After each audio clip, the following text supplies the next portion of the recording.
Hey, it's the last passive AD Fnatic Upset, and you're watching Thorin's YouTube channel. Right, this is going to be another episode of Reflections, and this is going to be...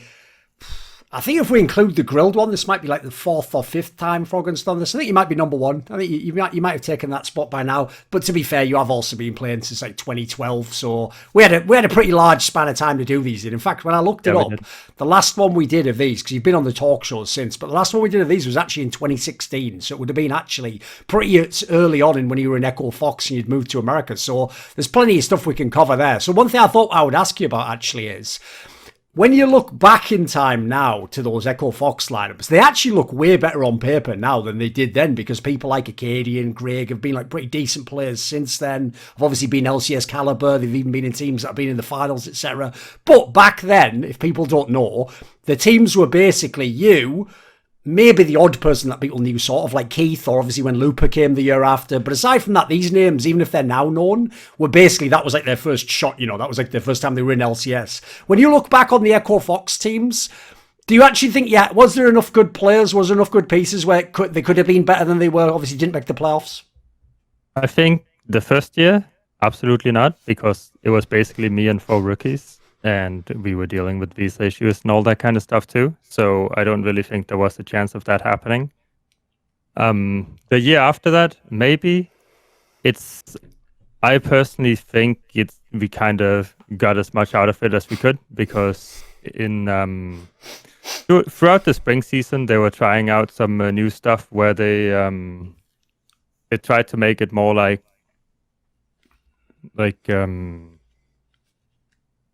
more regular sports, more physical sports, where we wake up early in the morning, I think around 8:30 a.m. and we spent like 3 hours doing like workouts, eating food, like getting there, getting back, all that kind of stuff, and then getting ready for scrims. And then we had like 2 blocks of scrims at the time. I think people did 3-hour blocks, and then a small break, and then another 3-hour block.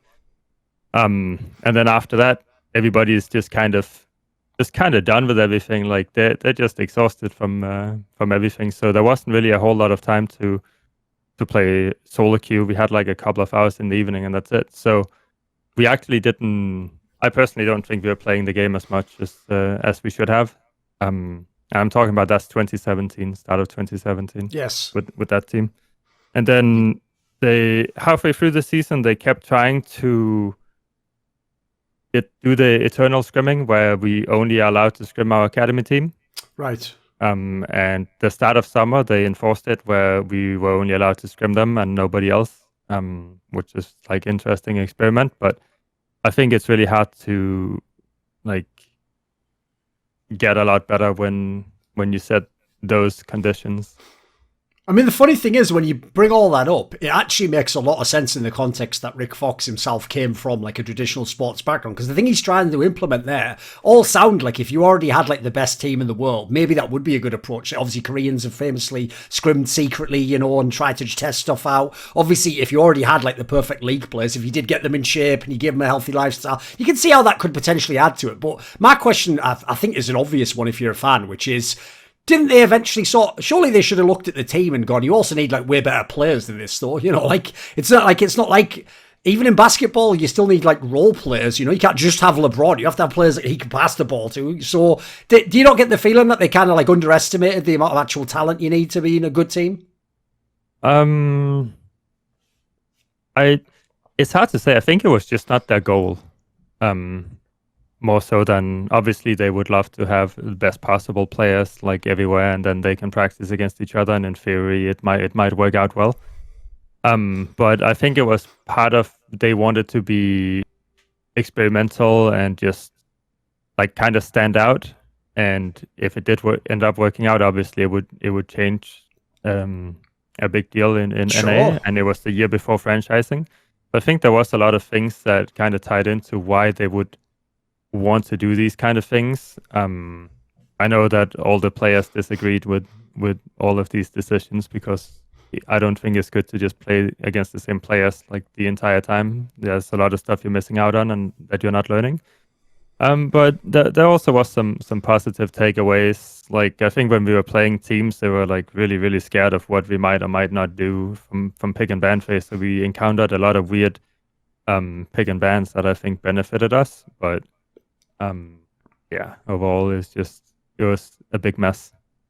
On the point you said about how there wasn't just much time actually even left to play solo queue after all these extra things that you were doing, that seems like one area that as people try to push forward these discussions of, like what is like a healthy work-life balance, how should practice look, what is professionalism, when they push all these ideas forwards, it nearly always seems to come at the expense of just playing the game like a raw amount of hours. But the sad thing is, I feel like people can want that not to be true as much as they can, but there's a reason why the absolute best players in the world in League of Legends spam as many solo queue games as they can, basically. Like, I hear even still in like China and Korea, like when they have off days, it's just expected. You should be playing, you should be trying to keep your skills at the top, if not literally having like, a certain rank that you have to be on the ladder to prove that you're good enough. Like, you can't really escape that, right? Like, I'm pretty sure in your career, if we were to chart the times you play the most solo queue, probably when you're the best at the game, right?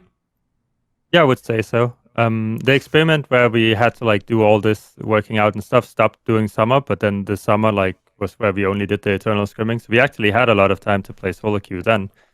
But we did the internal stuff. But yeah, I think it is true. League is like an ever-changing game. You have to constantly play the game, try to figure new stuff out. Otherwise, you're gonna be behind at some point. Like maybe for some patches, you might be fine just playing the same stuff and doing the same things over and over, and you don't need to improve much as a team. But I think throughout the season, whenever there's changes all the time, you just have to play. There's no other way around it. And all the best players and the best teams are also doing it. I know that, the best teams in NA are also the ones playing the most solo queue, I'm pretty sure. And it has been that way for since I've been there, I think. At the end of this Echo Fox time, I wanted to go into just a little bit like the circumstances of how you ended up not being on the team. Because I remember it was on Reddit and stuff, but it's one of those ones where I think some people didn't follow the full story. So as far as I remember, wasn't it something along the lines of you just didn't have a conversation with them? So you thought like, right, well, logically, they must be bringing me back next year. And then, it's like they're signing other people now. And wasn't it something like they only told you, like, we're not signing you for this, I guess would have been season 8. They only told you that like sort of last minute or something, or like in a way where didn't it also mean there kind of wasn't time and many other teams available? Is something along these lines? They didn't tell me at all, actually. So when I had I think 8 or 9 different talks with them throughout the off season, and every single talk was always them asking if I wanted to join them next year, and they wanted to sign me next year. And I was like, okay, that's cool. Let's do that. I didn't even ask for permission to talk to other teams since I was still contracted with Echo Fox. I'm not really sure what happened. They brought in a new NBA guy that was like a former GM for like a year in, I don't know, in one of the teams, either the Nuggets or the Jazz or something like that. And he was the one that was controlling all the signings, I believe. But I also had talks with him like 5+ times where it's like, okay, we're going to sign with each other.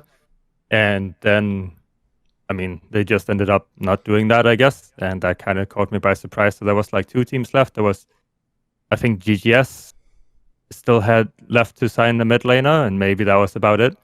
And the way I found out, it was actually I worked, I played at the office or something, and I had a show I was doing with some of the people from Echo Fox and Twin Galaxies, and I was on their show.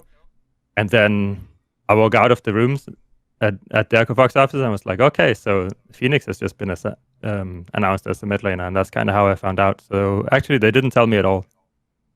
Listen, one of the things about your time in Echo Fox was I noticed a lot of players, like, actually, a lot of fans kind of hadn't turned on you at that point. They were still like, look, he's still really good, but obviously his team isn't good enough. And so, like, actually, it's a rare case where you can be like a good player on a bad team, basically. But I will say, in doing so, like, that does, for a fan who thinks you just have to win to be good, that is going to push, like, the credibility that you're a good player. So to me, listen, I thought both parties got something good out of that. Like, you got a chance to, like, reinvent yourself in America. You got a nice, healthy salary compared to what you used to get back in Europe. And then they got to have, like, a big name to start building their team up around. around. But when this move happened, like, I would feel a bit burned by that, mate, because it's sort of like, what the fuck? Like, I was your guy, like, I was helping you guys out when you don't even like sort of give me a heads up that I'm getting kind of kicked out the back door. Did it not sort of annoy you or touch you in some emotional way in that sense? Of course. I mean, I was really upset about it because, I mean, to me, I feel like life, like, things are just simple. Like, if you still want to, like, do something together and you still really like each other, then, and you say you're going to do it, then you're going to do it. It's that simple. Like, if you have other plans, then, like, cool, but then just give me a heads up, because then I can try to look for other things. But this just kind of leaves me like, okay, this is kind of just fucked.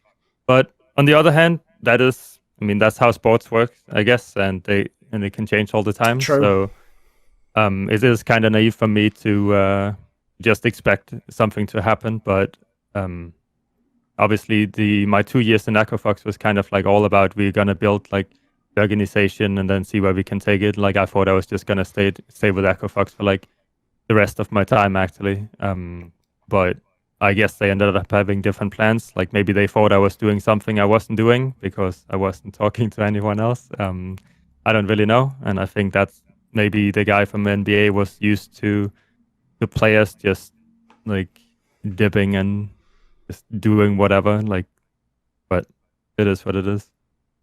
After this, you obviously went and the next year played in the EU Masters tournament. Funnily enough, this is before EU Masters was actually that popular a thing. This was actually one of the tournaments that kind of launched it, because obviously you had this Origen super team of a bunch of famous names, and then it made the whole meme, like, when does Origen play and all that garbage. Mm-hmm. Right, when you had this little run in this tournament, there's another one where if you go back now and you look at the names, it looks pretty fucking good, because obviously it's all people like Nemesis and people, they're the players in the actual tournament at the time who became like the next generation of LEC players. When you went and played in that tournament, like, give me some background, because I've heard some ridiculous stories about how, like, you know, the team like barely even practiced, or like maybe people like Insect just didn't even talk, and like you just played the games. Like, give me some thoughts, because the thing is, I remember the tournament started looking really ropey. Like, you had those games that you lost one of them to like Click Tech or something in the groups. It was looking like it was going to be like an embarrassment for all these names, but then obviously by the end you all looked pretty awesome.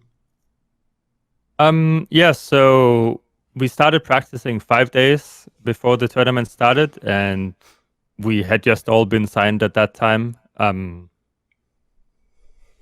And I mean, that's pretty much just how it started. Was, okay, we have these players, and I'm not sure what everyone else was doing, but I was playing from the room I was sitting in now, just online, not really knowing any one of the players.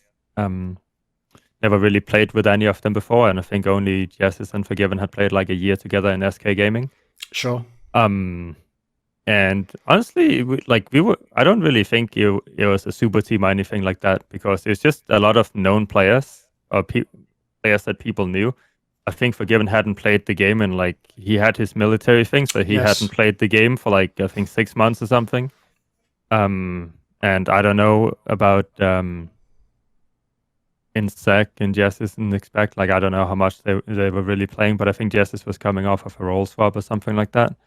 So people weren't really that experienced. So, I mean, I remember the group stage was like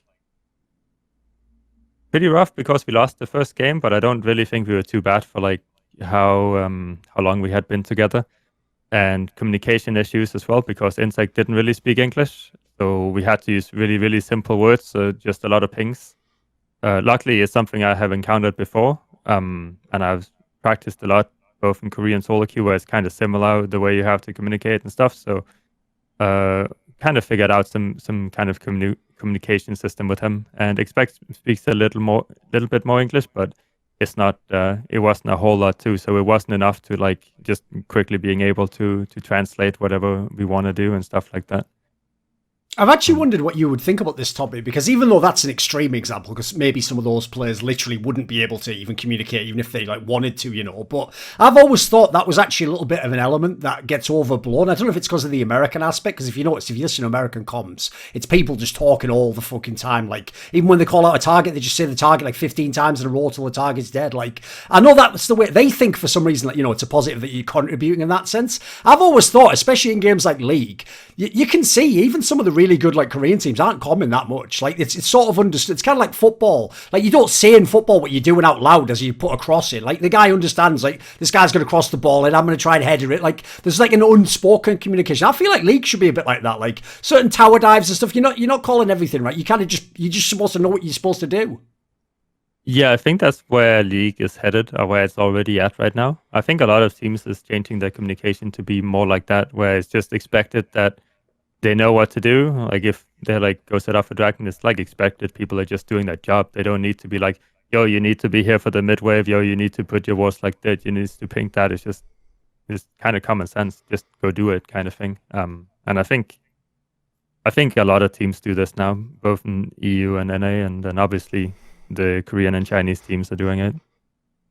When you came back to LCS, obviously with this Golden Guardians lineup, this was one of the ones where I actually think people were too harsh on that lineup. Even when it was formed, people could tell, like Haunter obviously just came off all those championships not that many years before, was one of the best top laners. Ole, at least in the past, had been a very good player. People thought highly of. Obviously, people like Deftly, he's still getting chances now. People think he's going to make it in contracts. Was a guy where he used to be in Cloud9. So I remember when this lineup was formed, there was maybe some quiet optimism. People like, put it this way, it looked better than the Echo Fox lineup. So what do you think of the way that this first split went for you? Like, it seemed like individually you were back in pretty good form.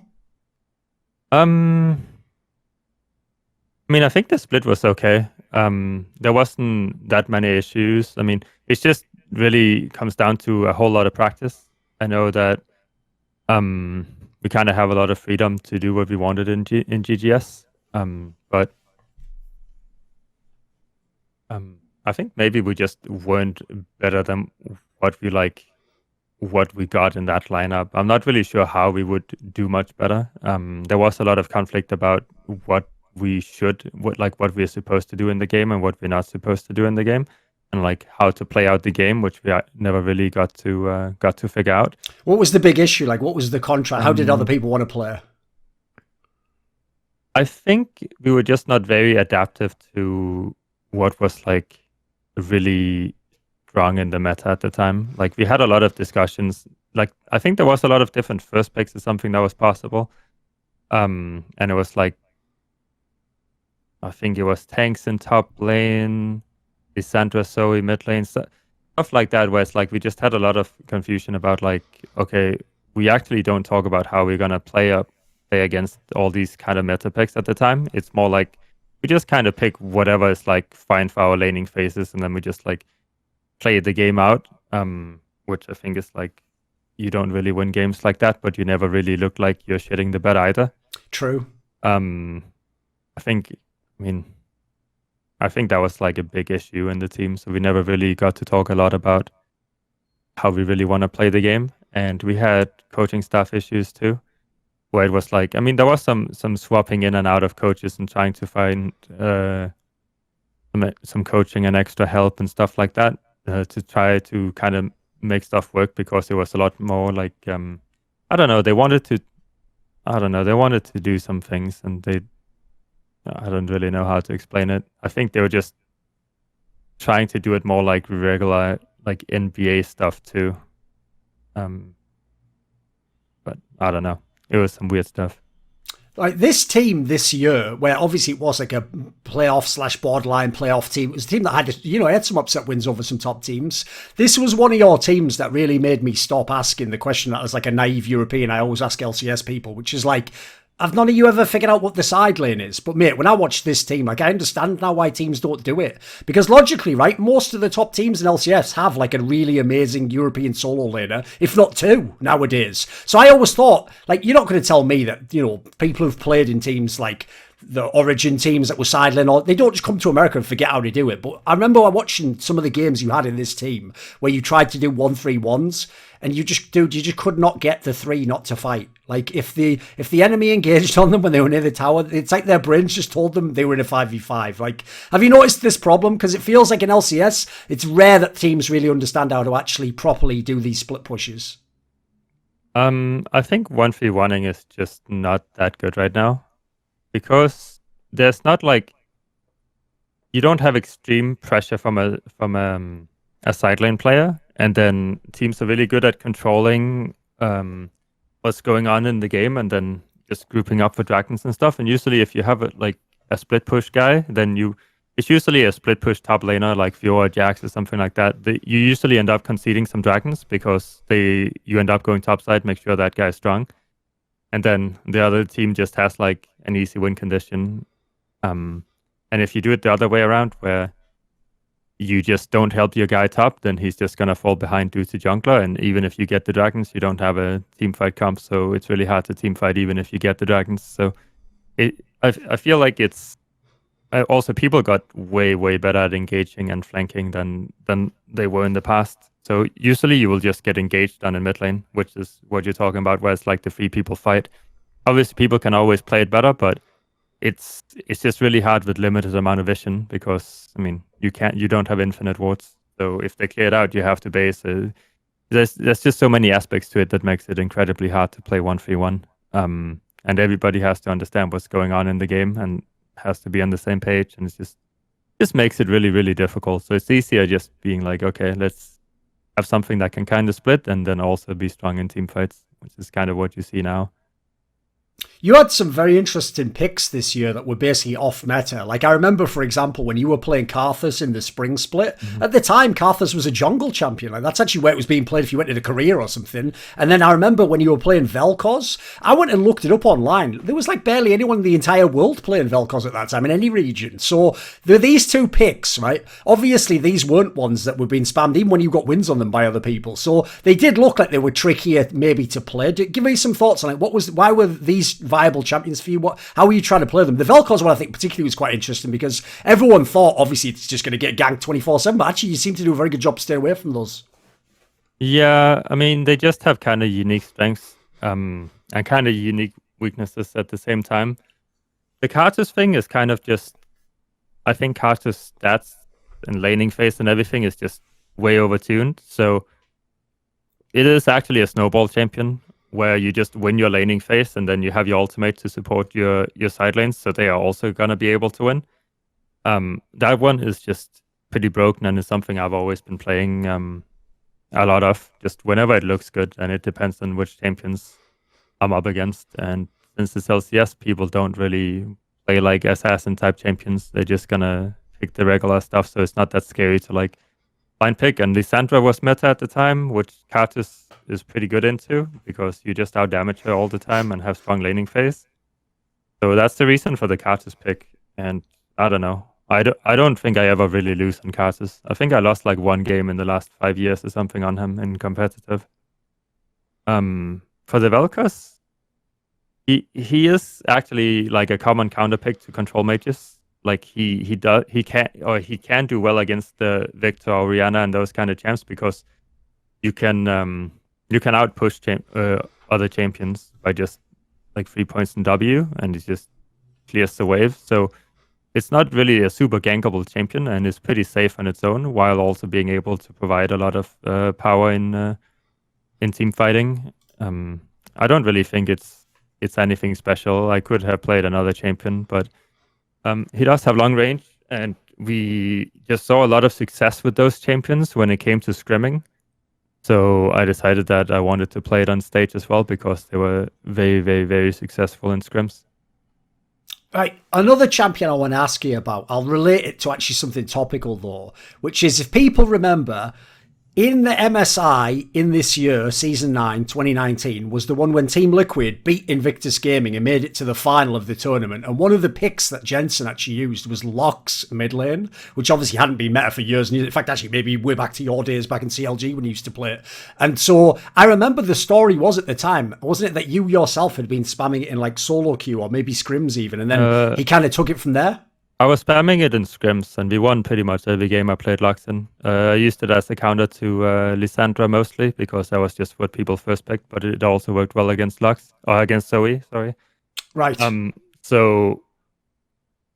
I basically just played it a lot, and then people started copying the Lux because there was some power in it. Because the weird thing is, anyone who's watched your stream in the last few months knows that you always say on your stream, like, we're not playing Lux, like, the fucking champion sucks. So what's changed? I think it's just that she's strong in some scenarios and really, really weak in others. Right now, junglers can basically one-on-one everything they meet, and Lux is extremely weak against the jungle champions. It basically doesn't have an impact. So even if Lux gets pushed in mid lane, which is like, I think she actually has a decent laning phase and she is really, really strong for team fighting, but she can't side lane at all. Even if there's no one there and the jungler comes, you're just fucked. And basically you just have to AFK in mid lane the entire time, just waiting for team fights to happen. So I feel like he's awful just because of those reasons. If the mid lane champions you see right now is champions that actually can duel and one-on-one other champions, both the enemy mid laner or the jungler. So that's really why those mid lane picks are played over other stuff. Obviously, I should ask you where Anivia is at as well, because I notice whenever you play it on stream, it's like, I get part of the problem is most people just don't play that champion. So unless it's like super giga broken, they just don't have experience playing against it even because no one's playing it. Because, dude, I watched you play in 2021, and even though your name's like fucking Froggen on the account, like, people still play as though like your first time in the champion or something. Like, they don't know what it does. Like, I couldn't believe some of those games where you're playing Everfrost and you just owning the whole game. Like, they just feed you kills like early on. How is that champion still viable for you? I think he's actually not that bad right now. And obviously, since the solo queue, people are also like, I mean, it depends on the play. I think Anivia is really good against bad players. But she's actually not bad right now. She's completely competitive, viable. Teams could pick and play her, and I actually don't think she's super difficult to play her in the way you have to play in competitive. But on the other hand, she's also not giga broken, so you may as well just play another control mage you're better at, and you might have better success with it. So that's usually how League of Legends goes right now, is there's just something that is similar in strengths that people have put a lot more hours into, and then they're going to decide to play that instead. But if I was playing competitive, Anivia for sure would be picked. She's actually she can be pretty broken right now with the way people pick and ban. Do you think that along the lines of what we've been talking about with these champions, are pro players still kind of just like, I call it like a dog following another dog's tail? Like, they just look what the best win rate is, or they see what the best Asian player plays, and then in their brain they go, that's the best champion. Whereas like some of the examples we're talking about here, either situationally it actually has a logic to it, or sometimes it's just actually good and people just haven't tried it. Like, are players still a bit too closed off in terms of trying different champions out? Maybe. I don't think so. I think there's a lot of champions being tried in solo queue from the pros. But I think, I mean, for this example with Anivia, I think it really sucks to play jungle with it for the most part, because people are probably not gonna get prio on her unless they're like really, really good and they know what they're doing. So you might just have to concede a lot of stuff in early game, where once you hit level 6, you get prio and you can go places. But it does take a bit of time to like pick up like that, and it might just feel like shit to play with. Because once it goes wrong, it's like you fall behind. You're kind of useless actually, because most things are gonna one shot you. So I think that could be happening too if people have been trying it. If people have ever watched you stream, like on your stream, none of the like cliches that people say about you are true. Like, obviously, if you're on, like, let's say you're playing Echo on stream and you get a couple of kills up, obviously you roam around the map and get kills. It's just how you would play a solo queue game.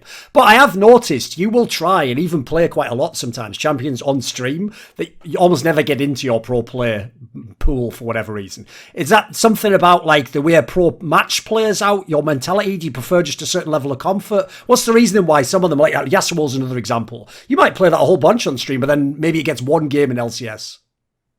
It just depends on what is strong at the time. Like, I feel like if you compare to any other player, it's really the same thing as them. It's not like they're also spamming all this other stuff and they're not playing it in LCS too.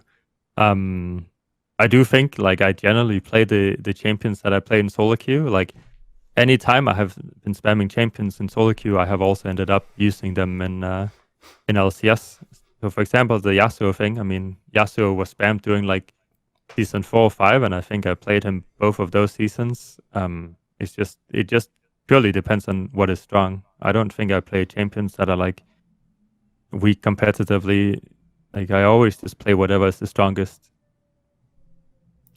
Oh yeah, just as a random one, while we're on the subject of champions before we move on, one of the bad parts about the fact that Echo Fox lost so many games, and even worse, you played that one split where it was best of threes, so it meant like even if you win the series, you can lose a game, and like the one champion it has wrecked your win rate on is fucking Viktor, mate, because obviously you played about like 20 games that were unwinnable, where like now your win rate just looks ass on that champion, like that has to suck, because that's certainly a champion you like. The funny thing is that that split we went 1-17, and the one win we actually have is on Viktor. So. Right, there we go. Okay. Because that's clearly a champion you enjoy, right? Mm-hmm. I mean, I think even now, Viktor is pretty fucking broken. So, just people don't understand where or when. No, I mean, he's played a lot. At MSI, he's played like in half the games, I think, right now. I mean, I see it every time I open the stream. It's like, oh, it's another Viktor game, it's another Viktor game, it's another Viktor game. And it's been like that for like, I would say a couple of years now. Viktor has just been playable. So it's just been a strong champion. What do you think, like, what would you explain for the story of last year? Like, what was 2020 like? Because this looked from the outside like, again, I don't know what was going on, but it looked like one of your worst splits individually. As a team, the team obviously kind of collapsed in on itself. That's why everyone got replaced, basically. Like, give me some thoughts on this year. I think Spring Split was actually really good. I think I actually was playing really well. And I don't know.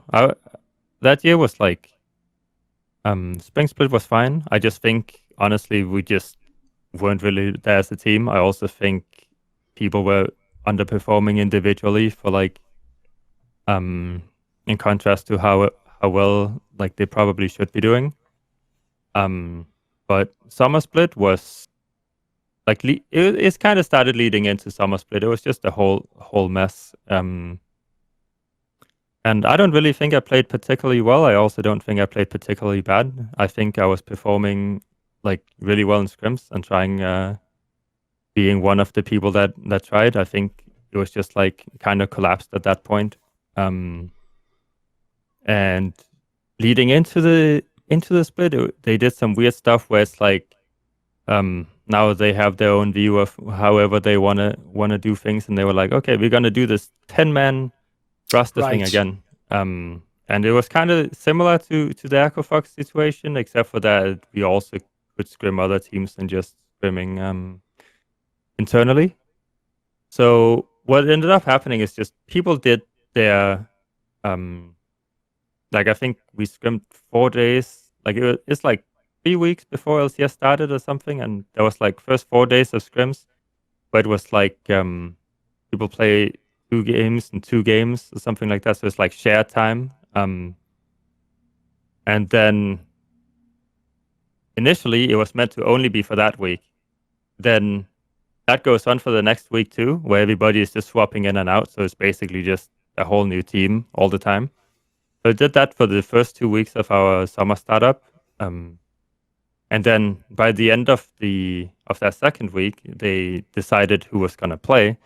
Which ended up being the team you saw in the first week, which means that we had 4 days of practice before we started playing in LCS again, and we had a lot of issues around that time too. Just with like, I don't really want to go into detail because I don't want to throw anyone under the bus, but there was just a lot of fucking issues about how people were playing and what the hell they were doing and all that kind of shit, which was basically just a big waste of time in the end for everyone.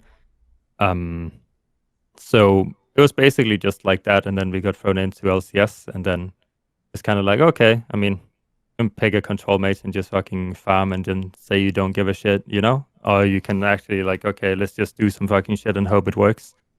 Which was kind of my mindset about it, because I think just picking something random and just being like, okay, shit, we're just gonna farm and then nothing happens and we're just gonna lose. It's just gonna, I mean, we may as well not play at that point, which is kind of how it ended up being, and then they started changing stuff. I've noticed, by the way, on the lines that obviously everyone thinks Froggen just only picks control mages. I have noticed that fans just seem to be all over the map on that one. Because like if a topical example would be Leader, right? Because obviously he does anything but play control mages. And now, dude, that all of a sudden when people talk about Leader, you'd think Oriana was the best champion ever made. Like suddenly it's the fact he doesn't play Oriana in a zero all the time means he can't be a top mid laner. Meanwhile, if it's in the case of you or Power of Evil, classic examples, like they just go the other way. It doesn't matter that you play the control mages. Now you have to play whatever the pick of the month is. Irelia, fucking Akali. Like, do you think people have like have fans got the wrong idea about what mid lane is? Like, let's be real. Like, control mages will always be viable mid lane champions. I mean, to some extent. I mean, I think people in general just like to complain. Like, if somebody is losing, then everything they do is wrong, and if somebody's winning, everything they do is right. Which is also why they think the 5 best players are on the best team. Sure. Which is just fucking weird. It does come down to they're not the ones that really know what's going on in the game, and they don't know, like they don't even know how solo queue works that well, like why certain champions are strong, why they're weak.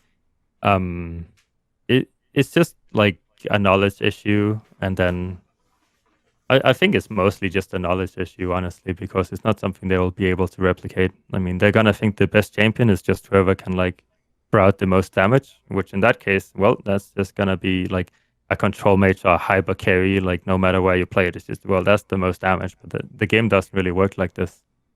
So I mean, I have seen pretty much everything. It's like one time it's okay, you don't play supportive mid lane champions, so it's bad if you do, and then the other time, oh no, you play them too much, or you play control mages, oh no, now you're playing melee champions, holy shit, you need to play something else. It's like, it's just a mess. I think it's hard to talk about unless it's like concrete examples from each season, because it does change all the frigging time. Like, I've noticed actually in all the interviews I've done with you, even though people have a perception that like you just play selfishly and you play what you want and blah blah blah, I've noticed actually you don't do what people then would probably think someone would do like that, which is they then would assume, you know, it's never my fault, it's all my teammates, I never had a good enough team. It's very rare I've noticed you ever actually, I don't think I've ever heard you call a teammate out by name. Usually you always try to say, you know, we had issues or certain players wouldn't from. Is there a reason specifically why? Like, that's kind of like, seems like it's almost a line in the sand you have. You don't really tend to call out past teammates or say they were bad or whatever. Because I don't really think it matters if a certain person, like, it does matter if they messed up or not, if they didn't perform the best possible, but like, I just don't believe in like, you don't have to call out your teammates and say that shit. Like, what's really gonna come from it? It's like, okay, now everybody else you're gonna play with is like, oh no, if I perform bad, he's gonna tell them I'm really fucking bad at the game, you know? Then it's like there's this like, I don't know, there's just something there where it's like, oh no, I have to be careful of everything I do in front of this dude because he might do this. That I don't really want to have around me. Like I generally enjoy all the people I have played with. Like I mean, I feel like I just get along with them and have a good time with them. And then, I mean, all I expect is people to try their best to improve at the game. And then, I mean, that's my job. Is like, okay, I have to perform to the best of my ability, and I also have to help my teammates be the best players they can be at the same time. So going out and being like, yeah, this guy played like a dumbass today is like, just, I don't really, I don't think that's too good. And then the other part is just accountability, because I think in general, it's important to just try to be accountable for like anything that you might like want to improve on before you start throwing everyone else under the bus. Like, there's always something you can do better individually, or something that you can work on, and I try to find those things, just to be like, okay, they're gonna work on their things and gonna work on my things. Obviously, it's something that you can talk about and have a conversation about, but I don't think it's something that everyone in the public really have to know about. What if I'll put this question to you this way? It'll be like a statement, and you agree, disagree, tell me what you think of it. Right? The perception is that at least during the time you were in LCS, sometimes Froggen just took the deal that was the best salary, and he didn't always go for the best lineup in the server. What would you say? False. Any more you want to say about that? No, I mean, I think it's just like something that's common about if you go to NA, you'd like do it for the money, which is kind of like, I just don't really think it's true in my case, because it's not something that like, I mean, obviously the money is nice, you know? I'm not saying it's not, but I think the things I wanted to do was just bigger than that, and it's just unfortunate for me to not be able to accomplish what I had set out to accomplish, because as I told earlier, I was like, okay, I mean, this thing with Fox, I mean, this is something I expect that it's just like I'm going to spend many, many years there and help them build this thing that they have envisioned, and then be like part of the team for a longer time. So even though I have been on like a lot of different teams and stuff, it like, I don't know why people always think it's just up to me. Like, okay, I get to decide this, I get to decide that. It's not like I'm not God. I don't get to decide like that many things. I get to do my job, and like, if I find something I believe in, then it's like I roll with that kind of situation. I think, like, honestly, the teams I've been part of is like, I mean, I have enjoyed my times there, and I think the orgs have like tried to do their best. So I appreciate that. It just hasn't really worked out for like whatever reason it hasn't. Does that mean then, like, other GMs from certain teams weren't as interested? Like, for example, was there ever chances to be in, you know, the Team Liquids, TSM, Cloud9, these sorts of levels of team? Were those potentially options at any point in time? Did those teams ignore you? What would you say? I have heard about there being like from season 3 to season 4, there was a potential for me joining TSM, but honestly, I don't. It's just rumors I have heard, and I haven't heard about all the details and stuff. And I mean, I'm sure I could ask like some owners and stuff or whatnot, but I mean, I don't really know what the point would be for me, because I had all my eyes set on Alliance at that time. And honestly, that ended up going pretty well for us too. After that, I don't really think so. Then again, I'm not 100% sure, but I don't think so. Do you think there is a world, if we could go back in time now, when you made the Alliance team and it became Elements and Rekkles came into the team, at the time people were super hyped because like you were literally the 2 MVPs of the previous year, and so everyone thought like, and there was all those stories behind the scenes I'd heard where like maybe he didn't like the fact that, you know, Expect and Soaz were kind of like party mode at the time, they weren't as diligent practicing, so it all sounded like this is going to be great, these are people who like to practice lots, they're going to get together, but obviously in the server that team just, it never worked out and something went drastically wrong. What did you think about your time playing with Rekkles? Like, did it seem like initially it was going to work out? What do you think the main problems were if you look back now?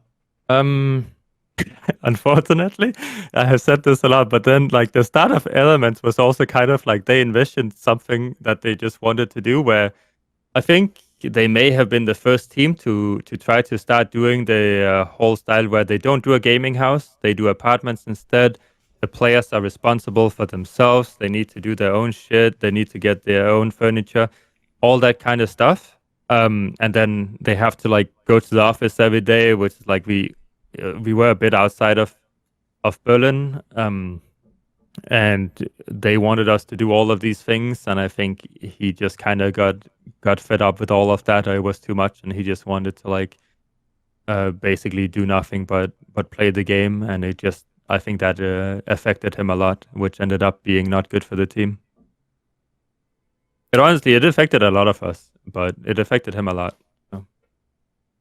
What would you say, by the way, because obviously a classic pairing that you had for a long time going into this team was you and Wickd. You and Wickd had stayed together basically your whole careers to that point in time. He's another Danish guy. I've always noticed whenever you two are around in person, like you have more of a connection than some of the other teammates, etc. Right? Obviously, he's still around now. You still see him on Twitter. He's still always arguing about which champions are strong. It's the same guy, basically.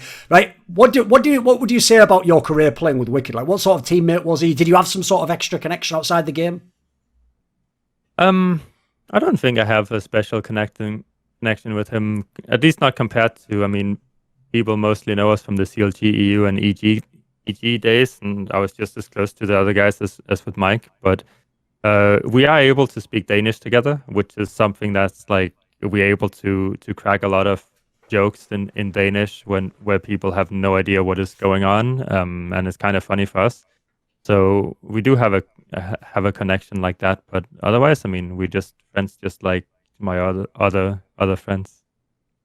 Right, I've got a way, I'll set this question up, right? Because one of the reasons I think people think a lot of that stuff earlier, like, oh, Froggen just picks his champion, farms, and he doesn't care what the other people are doing on the map, or he just goes to the team that give him money and he doesn't care who the teammates are, etc. One of the reasons why, I'll give you an example, it's because basically, in the same way as you don't flame your teammates, you don't really give a lot of like emotional response to what happens in the games. You always seem pretty even keeled, you know, you have similar answers whether you win or lose, you know. So I would explain it like this, right? There's a story I remember in a documentary where when like Magic Johnson in the 80s was one of the best basketball players, when one season he lost to his rival in the finals, he said he basically just went home and just locked himself in his room for like, you know, like a month or something because he was just so depressed. Like he was just running it over in his head again and again, what could happen, you know. Now if people hear that, right, they're just going to think just from looking at that, like, wow, this guy cares so much about winning, you know, it's all that matters to him, right? So people are going to look at you and they're going to think, you seem like it's like, whatever, if we win, we lose, you know, I played the game, right? Does Froggen actually have, like, does it tear you up if you don't make the playoffs or if you lose in easy circumstances? Like, do you actually get that response? Mm-hmm. I think it affects me a lot, actually. Generally, like, obviously people only see me when it's like on interviews, so if they meet me outside at like LCS or an event or something like that, and obviously I'm gonna try to like be happy and welcoming for the people that like are coming to see me and are spending like time watching me. And I always appreciate people doing that. So I try not to like I just try to like make sure they have a good time too.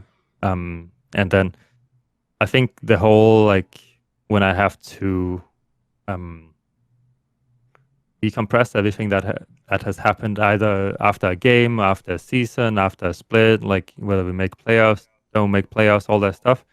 Always have to decompress and think about like why not this or that thing happened.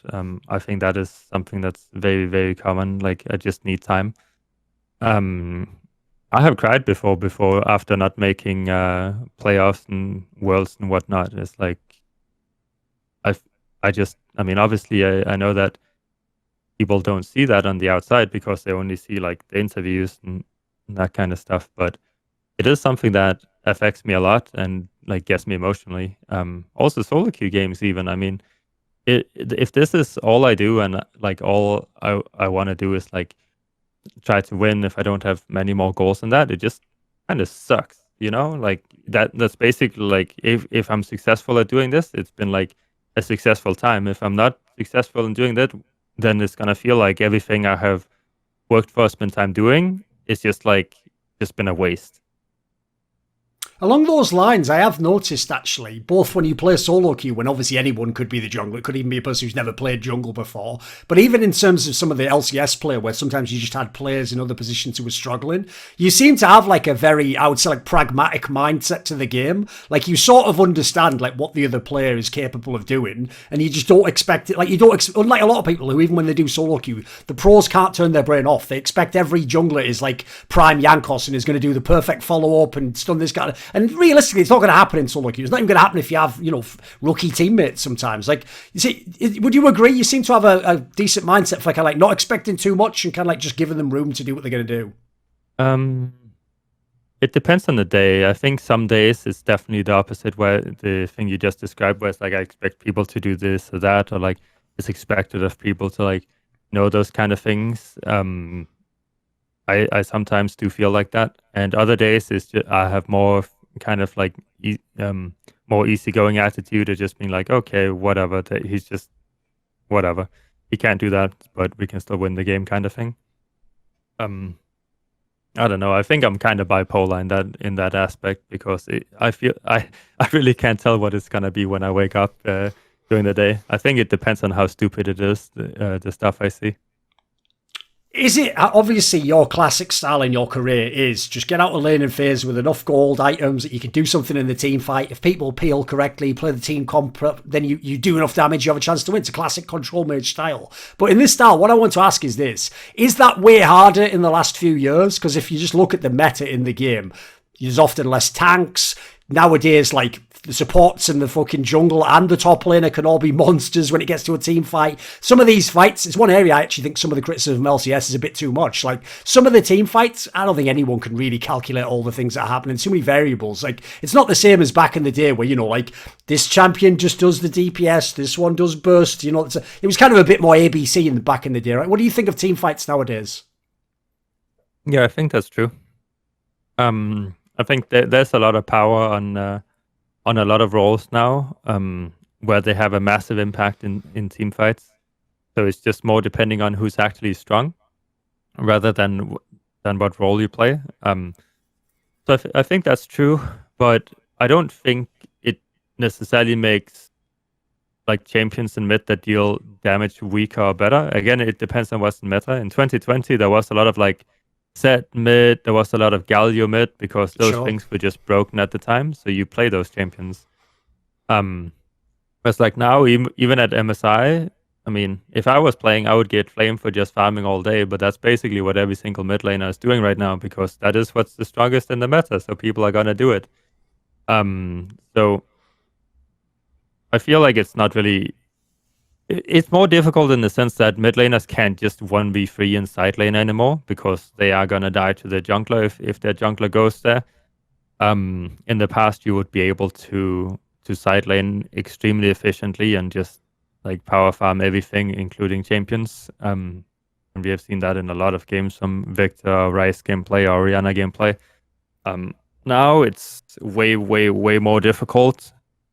Because you just die so easy, and people are much better at moving around the map, and people are really fast. Especially junglers are really fast, like Yudia and stuff, and he just runs at you and you die and you can't do anything. So there's a lot of different scenarios, rather than where people were just strong and just AFKing and side laning, and then people had to deal with you. So I think it actually has made the game better overall. Like it's more enjoyable to watch that you have all these massive team fights happening, but that's also why they're happening, is because people can't really go somewhere else. So if you're ahead, you just kind of brute force your way through. Do you think we see Froggen play either LEC or LCS in the future?